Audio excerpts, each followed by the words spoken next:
All right, coming from you live. Testing, testing. All right, so I don't really know too much about this, but last week we have heard reports that in France today, the shareholders of the Eurodrift atomic energy project have actually booted off Iran off of their council of paying members. After the Iranian new government of the Islamic Khomeini government refused to pay their $1 billion or $2 billion apiece share in the 10% share of the uranium and nuclear power plants, there seems to be a rift between Iran and the European Eurodrift Council. Now, today we're going to take you on a story that actually unfolds all of this in a nicely neat package, but there's not really a lot of history that I could grab from and say the Iranian Revolution of 1979 and stuff like that. So, just have to kind of trust me on this one, but the Islamic Revolution does put a wedge in a couple of things like this, the Chateau Arab, and even international relations going forward into the present day.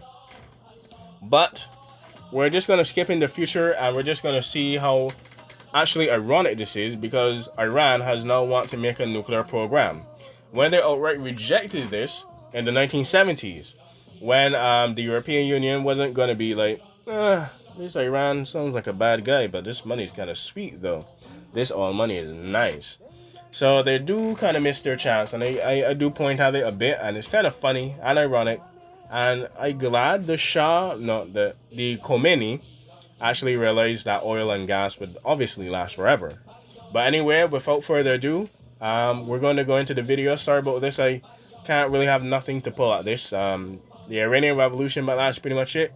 It's only like a couple of months old at this point. So, ladies, gentlemen, NMB, without further ado, enjoy the nightly news. Bonjour, mi amour. This is France. Let me see. Paris, France, the 3rd of December, 1979. A French court has frozen Iranian stakes in a big international company manufacturing nuclear reactor fuels and suspended repayments of $1 billion loans Iran had made to help finance the project. Sources close to the transaction disclosed today.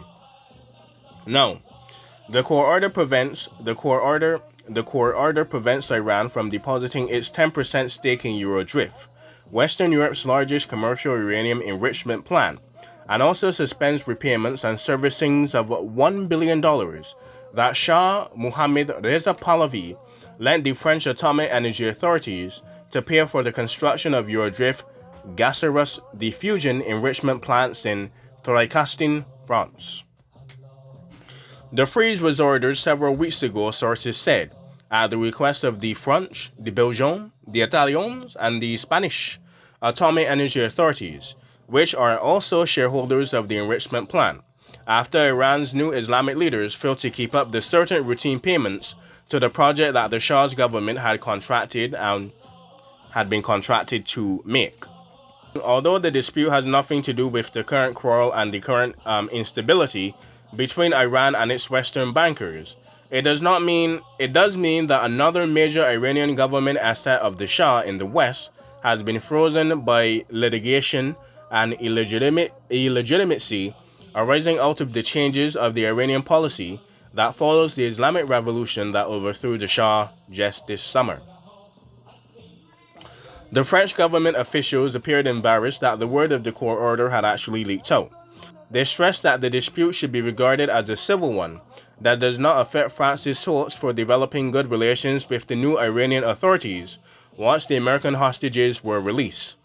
The Shah had originally taken a 10% stake in Eurodrift and agreed to finance construction of its first enrichment plants in order to make sure he would be able to get reactor fuel for his ambitious nuclear power program.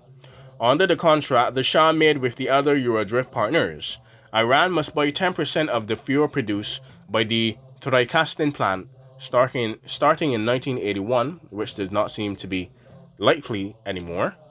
However, last spring, Iran's Islamic leaders abruptly canceled the contract the Shah had placed for up to 50 nuclear reactors and nuclear power stations built by the French and West Germans at a cost of some $2 billion apiece, saying that they were wasteful and unnecessary for a country with plentiful reserves and resources of oil and natural gas, and that Iran had no need for uranium fuel that the Shah was committed to buy from the Eurodrift. And now Iran is committed to buying uranium from anyone. Tonight, French nuclear officials stressed that Eurodrift European partners had asked for the court to freeze as a defensive measure while they negotiate Iran's withdrawal from the contract that the Shah's government made with them just last spring. And now, Iran more than ever wants nuclear weapons, but they missed their chance in 1983, 1979, and 1981. And I think the world should be a bit more thankful that Iran thought that gas and oil would last forever, or that they won't need nuclear power. But then again, it was reactors, but then reactors can be made into fusion and then power plants and then nuclear reactors. But anyway, this has been your host, ENN, from a special news nightly broadcast in France yet again. We have just come back from the hot sunny days of Beirut, but I don't know which one to come first, so it's either the chilling autumn of the French capital in 1979, or it is the heat of the desert of Lebanon. Anyway, until next time, I'll see you later. Hope you enjoyed. Gonna do the intro segments now and learn something.